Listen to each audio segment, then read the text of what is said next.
Rozmýšľam, že strašne veľa odborníkov máme na sociálnych sieťach. Komu veriť? Čo ja mám skúsenosti, tak väčšinou sú to len teoretické rady. Mi radila, aby som posielal videa na TikToku cez TikTok Studio, že takto robia veľkí tvorcovia. No tak som to vyskúšal a zistil som, že to nefunguje tak, ako ona tvrdila. Až potom som si všimol, že vlastne koľko má videní. Napriek tomu, že má viac followerov, tak si myslím, že ten dosah má menší.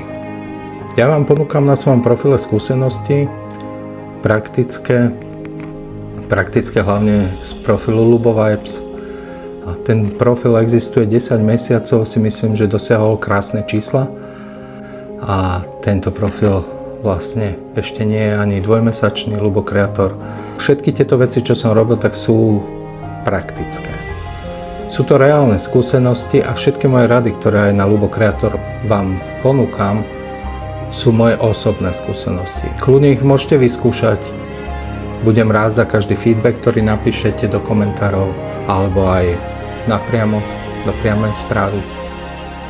A vyjadrite sa, že či máte podobné skúsenosti alebo nejaké odlišné. Budem veľmi rád.